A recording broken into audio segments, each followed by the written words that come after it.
Shalom Bapak Ibu Saudaraku yang dikasihi oleh Tuhan. Selamat pagi, salam sehat buat kita semuanya. Bapak Ibu, sebelum kita berdoa, saya ingin membagikan kebenaran firman Tuhan. Firman Tuhan yang ingin saya bagikan adalah bagaimana agar doa kita dikabulkan oleh Tuhan. Ya. Nah, apa kata firman Tuhan mengenai hal ini ya? Tentu setiap kita berdoa, kita pengen doa kita dikabulkan, diiyakan oleh Tuhan. Lalu kita melihat jawaban doa kita ya. Nah, banyak doa ternyata tidak sesuai dengan kehendaknya, sehingga kita tidak mendapatkan apa yang kita doakan ya. Nah, mari kita melihat kebenaran firman Tuhan supaya kita mendapatkan apa yang kita doakan ya. Nah, kebenaran firman Tuhan mengenai hal ini, mari kita lihat saudaraku ya. Nah, jadi judulnya bagaimana agar doa kita dikabulkan oleh Tuhan. Tentu berdasarkan firman Tuhan ya. Nah, yang pertama adalah supaya doa kita itu dikabulkan oleh Tuhan, harus sesuai dengan kehendaknya. Kita harus tinggal dalam firman Tuhan. Ya. Yohanes 15 ayat 7 berkata begini, "Jikalau kamu tinggal di dalam aku, dan firmanku tinggal di dalam kamu, mintalah apa saja yang kamu kehendaki, dan kamu akan menerimanya." Jadi kita harus tinggal di dalam Tuhan, dan firman-Nya itu tinggal di dalam kita, sehingga apa yang kita minta itu sesuai dengan firman Tuhan, sesuai dengan kehendak-Nya. Ya, penegasan ini ada juga di 1 Yohanes 5 ayat 14. Dan ini 1 Yohanes 5 ayat 14 ya. Dan inilah keberanian percaya kita kepadanya, yaitu bahwa Ia mengabulkan doa kita jikalau kita meminta sesuatu kepadanya menurut kehendaknya. Jadi kita harus pahami betul apa kehendak Allah, atau kita tinggal dalam firman Tuhan sehingga kita bisa meminta sesuai kehendaknya. Misalnya kita berdoa supaya saudara-saudara kita mengalami pertobatan, supaya terjadi kegerakan, supaya orang-orang bersungguh-sungguh di dalam Tuhan, itu adalah kehendaknya. Ya, itu adalah kehendak Tuhan, karena Tuhan tidak menghendaki seorang pun binasa, tetapi setiap orang diselamatkan. Jadi itu sesuai kehendak Tuhan. Ya, Tuhan mau kita sungguh-sungguh dalam Tuhan. Tuhan mau kita kuat dalam pencobaan. Ya, kadang boleh juga berdoa supaya Tuhan membebaskan kita dari persoalan.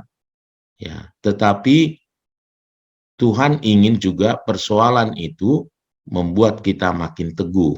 Jadi yang perlu adalah kekuatan dari Tuhan atau hikmat dari Tuhan supaya kita bisa melalui setiap pencobaan itu. Nah, itulah kehendak Tuhan ya.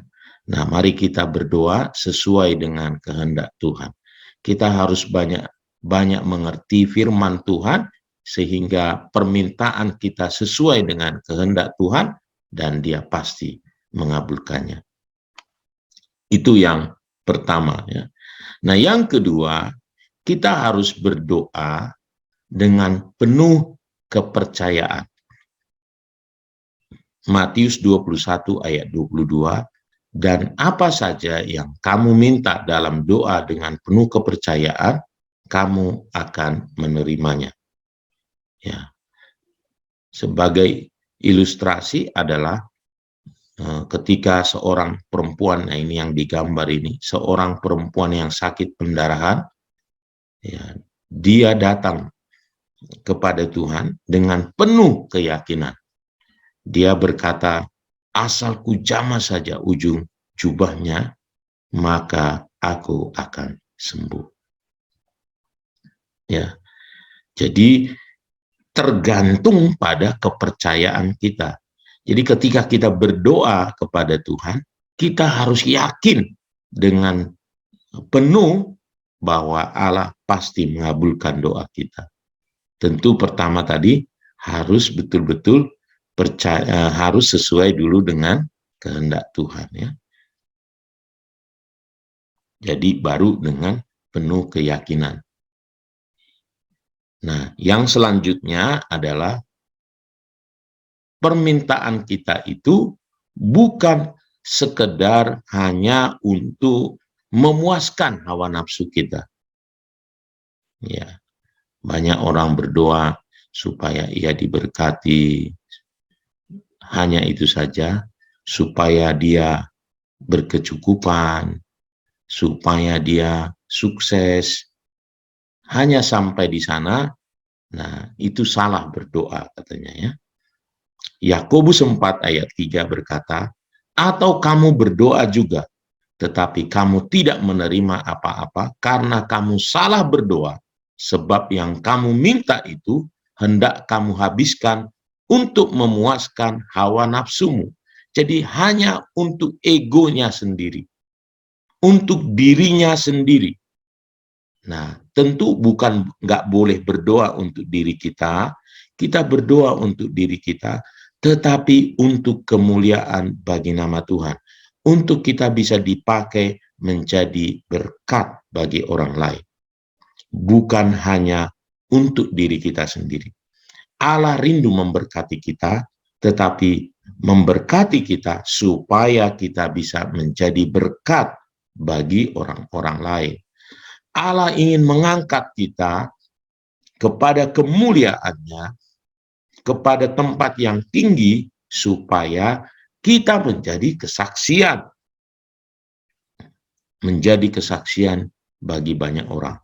Bukan hanya sekedar untuk kesombongan, untuk membuat kita lain daripada yang lain. Hanya sampai di sana tidak, tetapi supaya Tuhan memakai kita menjadi berkat, menjadi garam, menjadi terangnya. Nah, ini gambar ini bagus sekali ilustrasinya, ya. Dia hanya makan untuk diri sendiri, menjadi besar, sementara orang lain yang duduk satu meja dengan dia ini kecil sekali. Ya, ini ada. Jadi bukan untuk itu. Tentu bukan salah kita berdoa supaya kita diberkati oleh Tuhan, tentu tidak. Tetapi kalau hanya untuk itu saja, nah itu namanya kita habiskan hanya untuk memuaskan hawa nafsu. Dan yang keempat, tentu banyak ini sebenarnya, tapi saya mau bagikan 4 saja. Harus tidak ada niat jahat dalam hati. Mazmur 66 ayat 18 berkata, seandainya ada niat jahat dalam hatiku, tentulah Tuhan tidak mau mendengar. Itu sebabnya penting sekali kita berdoa betul-betul bebas dari sakit hati, niat jahat. Makanya kalau berdoa diajarkan oleh Tuhan Yesus, doa Bapa kami itu, ya kita minta pengampunan dari Tuhan langsung dengan